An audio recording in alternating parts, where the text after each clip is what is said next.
Top Weight Loss Resources. Written by Steele. Narrated by Martin Lawrence. In this video, I'm going to talk you through 15 ways to lose weight fast. Now, each of these ways works best when you combine it with another way to formulate a custom weight loss plan that works perfectly for you. Now, the first way, of course, is to develop the right mindset. That's very important before you embark on your weight loss program. You want to stay positive. And you want to be realistic. Don't expect too much too soon. You also want to think of how much better your life will be once you've lost the weight, rather than focusing on the discomfort of losing it.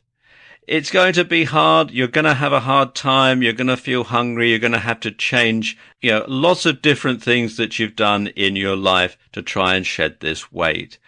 But think about how much better your life's going to be once you've done that. And the hardship that you're having to go through is going to be much more bearable. The second thing to do is to write down everything that you eat or drink during the day. And when I say everything, I mean everything. Even if it's a splash of cream in your coffee, you want to write it down.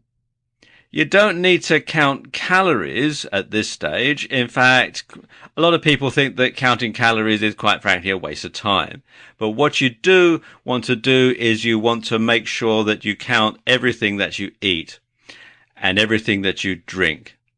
And the reason to do that is because you'll soon see what high-calorie foods are sneaking in and sabotaging your weight loss efforts.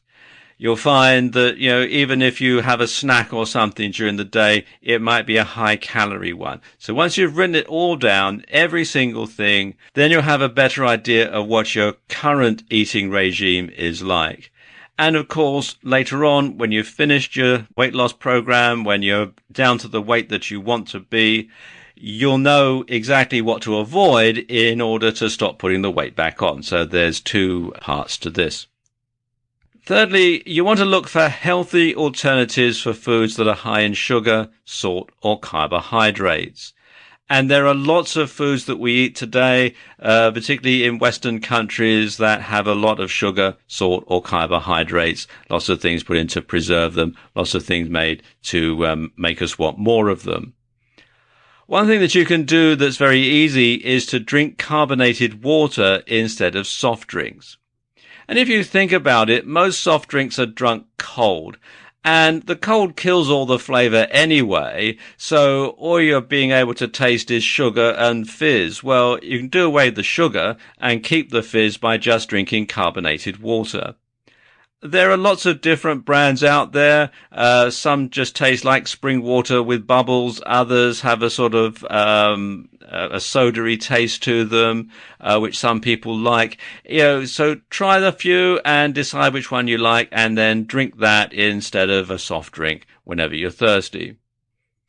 Another thing to do is to have a piece of fresh fruit for a snack instead of a candy bar or chips. Candy, chips, they've all got lots of starch in them. Candy in particular has lots of sugar in them. There's things like corn syrup and other things that make you pile on the weight. So if you have a piece of fresh fruit, even though it may have sugar in it, naturally occurring sugar, it's actually better for you than what some people would consider to be junk food. And you should also drink your tea or coffee black without sugar. I know it does take a bit of getting used to, but the thing is, once you get used to drinking your tea or coffee black without sugar, you'll find there's no way to go back to it otherwise. You find that, it just tastes too sweet and sickly. And if you put cream in your coffee or milk in your tea, there's milk sugars in that, which again are not particularly conducive to helping you lose weight. And if you use some of that non-dairy creamer that is very popular in some countries, you'll find that there's a lot of artificial stuff in that. Read the label on the back of the tin and trust me, you'll never want to use it again. So drink your tea or coffee black without sugar and you'll be able to lose some of the weight. A good way to lose weight is, of course, to eat smaller portions. And Sample complete. Ready to continue?